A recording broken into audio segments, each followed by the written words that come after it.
Bismillahirrahmanirrahim. Assalamualaikum dan salam sejahtera. Berjumpa lagi YouTube channel hari ini. Hari ini saya nak kongsi dengan tuan-tuan cara-cara lah kita untuk ingin membeli kabel untuk ni lah, untuk wiring rumah. Beberapa perkara yang kita perlu perhatikan sebelum kita membuat pembelian. Okey, yang first, kita mesti pastikan saiz kabel yang kita nak beli. Contoh, tuan-tuan ingin membuat pendawai elektrik di rumah. Tuan-tuan mesti tahu pendawai elektrik itu untuk penggunaan apa. Contohnya saya bagi untuk penggunaan lampu atau kipas. Okey. Untuk lampu dan kipas, untuk kabel wiring yang sesuai diguna pakailah untuk sesuai. Untuk pendawai elektrik, untuk lampu dan kipas, kita akan pakai 1.5 mm. Okey, bersaiz 1.5 mm untuk lampu dan kipas. Kalau untuk soket 13mm ataupun soket 15mm, 20mm, kita akan pakai kabel pendawaian untuk bersaiz 2.5 mm. Okey, itu yang penting. Yang pertama, kita kena tahu saiz kabel yang kita perlu beli tu lah. Okey, yang kedua, kita akan tengok brand ataupun jenama kabel yang kita akan beli. Brand ni dia bermaksud ni contoh quality kabel lah, quality kabel. Kalau yang high quality kabel, biasanya kita akan pakai Mega lah. Mega kabel memang kualiti terbaik lah, sebab dia punya couple pun agak keras, cantik lah, sesuai untuk pendawai elektrik. Tapi kalau kita budget dengan kos pendawai elektrik kita nak buat tu, kita boleh pakai yang kabel yang ni lah, yang sederhana kualiti, tak ada masalah. Tetapi mesti pastikan kabel kita beli tu mesti bercok sirim dan mempunyai 7 lembar di dalam. Itu lebih penting lah. Walaupun kualiti dia sederhana, tapi kita pastikan dua perkara tu ya. Cok sirim dengan 7 lembar copper di dalam. Itu lebih penting. Okey. Elakkan kabel yang kita beli tu, elakkan jangan beli kabel yang tidak bercok sirim. Pastikan kabel yang kita beli tu bercok sirim yang diluluskan oleh tenaga ST. Itu lebih penting lah. Okey, sebelum kita membuat pembelian kabel wiring di kedai, satu perkara yang perlu saya ingatkan, perkara ni pun pernah berlaku pada saya. Sekarang ni saya ingatkan diri saya dan juga tuan-tuan. Tuan-tuan nak beli kabel yang full, yang penuh, biasanya kat kedai akan jual full 100 meter. Satu perkara tuan-tuan yang saya ingatkan, tuan-tuan bawa clamp meter ataupun multimeter. Cek keterusan. Gunakan buzzer lah, buzzer dekat multimeter ataupun clamp meter tak ada buzzer, tuan-tuan boleh cek. Okey. Contohnya saya bagi contoh. Okey, ni multimeter. Ni multimeter. Okey. Dia ada probe merah dan hitam. Okey.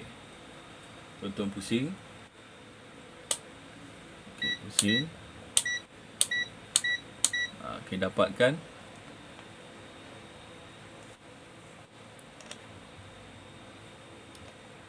yang bertanda ni, tanda buzzer ni.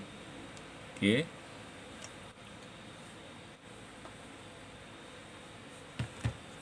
Tetas saja.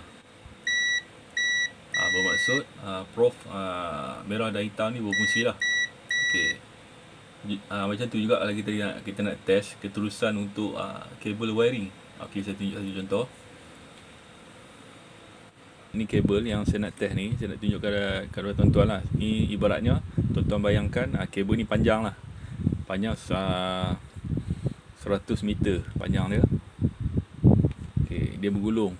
100 meter yang kita beli dekat kedai lah, yang satu gulung satu pack tu yang 100 meter. Okey, ni ujung kabel saya letak kat sini.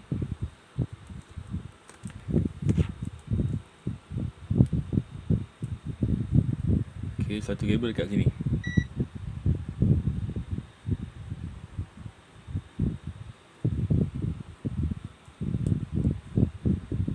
Okey, saya letak kat sini, merah dekat sini ujung dan hitam dekat sini.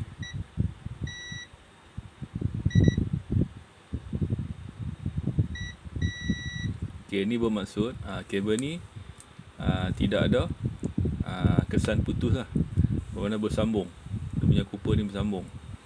Tuan-tuan bayangkan sekiranya kabel ni bergulung 100 meter, dia putus, sekalinya putus lah, putus di mana-mana tempat kita tak nampak. Okey, kita pun beli, kita tak check keterusan, kita beli. Okey, kita bawa balik, dan kita set up dekat atas shilling. Kita tarik pun semua, lay pun semua dah siap atas shilling.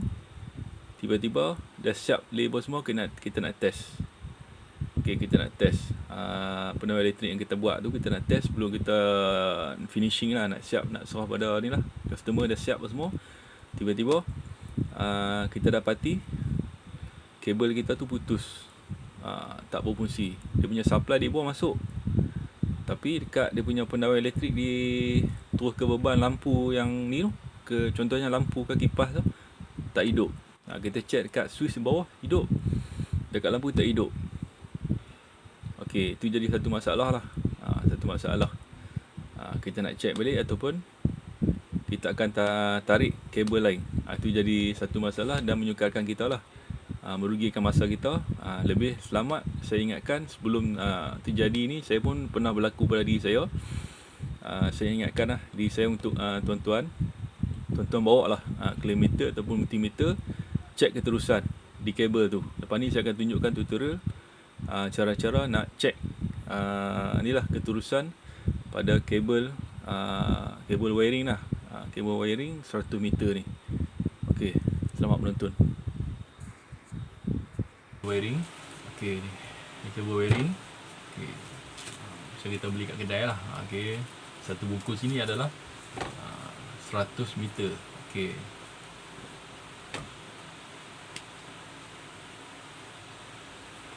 okey, yang pertama perlu kita lihat adalah kabel ni adalah jenama dia. Sekarang ni kabel ni jenama dia plus kabel.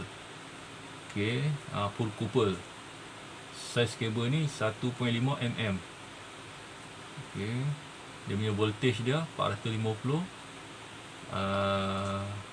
atau 750 volt. Okey, dia punya panjang dia 100 meter. Okey, ya, kita beli kabel kat kedai ni mesti ada stiker yang ni lah, keluar daripada kilang ni. Okey, di dalam kabel ni okey, kabel ni dia mesti ada saiz kabel yang perlu kita pakai lah, kabel saiz dan bercok sirim di kabel ni.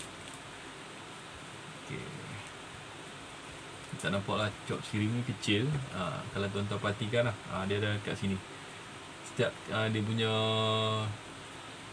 panjang kabel ni dia ada bercok sirim. Dia ada cok lah, ada nombor siri dekat sini. Okey, dan dia ada ujung kabel kat sini dan ujung kabel di sebelah dalam ni.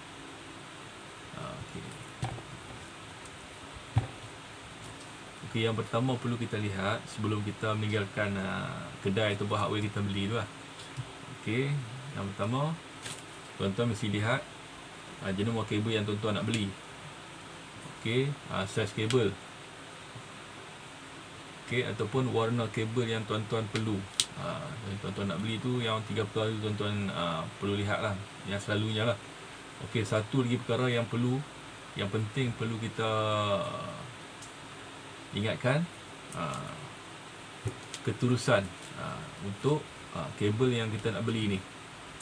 Okey, macam saya cakap tadi lah awal tadi, sebelum kita meninggalkan hardware kedai tempat kita beli tu, satu perkara penting tu lah yang tuan-tuan perlu ni lah, perlu cek ada keterusan kepada kabel ni.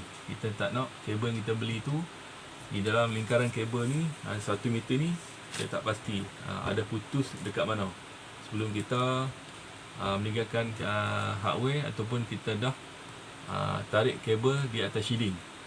Okey, contohnya saya bagi satu contoh lah. Kalau tuan-tuan tarik kabel di sebuah rumah yang tuan-tuan nak buat tu, dia siap finishing semua, tuan-tuan tentu nak check berfungsi ataupun tidak.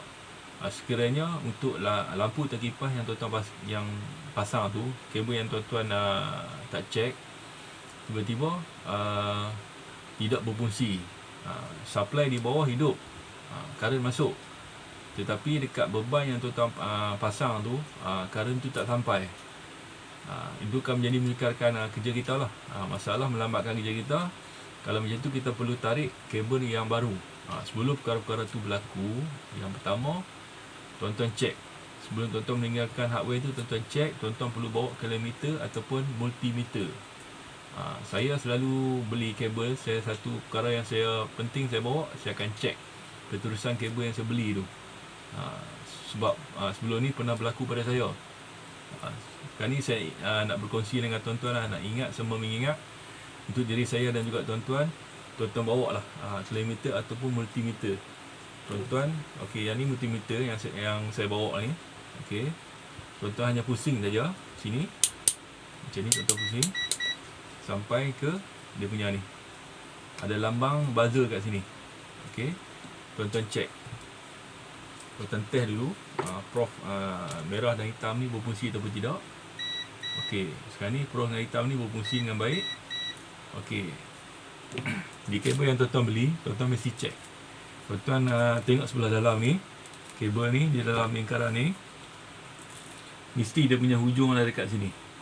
Tuan-tuan kopelkan dia keluar macam ni.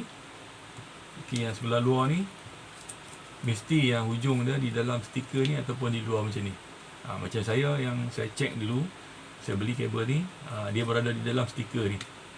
Tuan-tuan rasa lah, tuan-tuan akan rasa dia punya hujung kat sini. Tuan-tuan kopel dengan keluar macam ni. Okey, okey, dalam dan luar ni.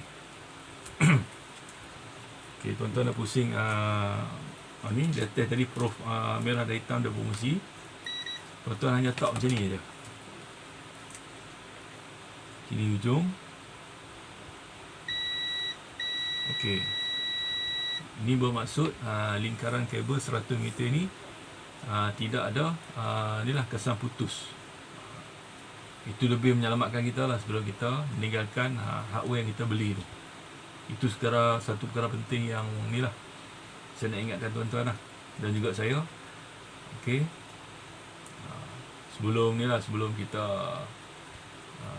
melaksanakan tugas-tugas ni lah, tugas tarik kabel ke pendawaian elektrik di rumah, sebelum perkara yang saya ingatkan tadi tu, sebelum berlaku, kita untuk kepuasan hati kita ni, kita check lah keterusan ni lah. Tak susah pun, tuan-tuan bawa hanya multimeter ataupun kilometer saja, tuan-tuan check ya. Tuan-tuan tak macam ni ya. Itu saja. Sampai itu saja perkongsian saya untuk hari ini. Sekiranya bermanfaat, mohon share, subscribe channel saya. InsyaAllah di masa datang saya akan kongsi dengan tuan-tuan lagi berkenaan DIY. Bismillahirrahmanirrahim. Assalamualaikum warahmatullahi wabarakatuh. Jom DIY.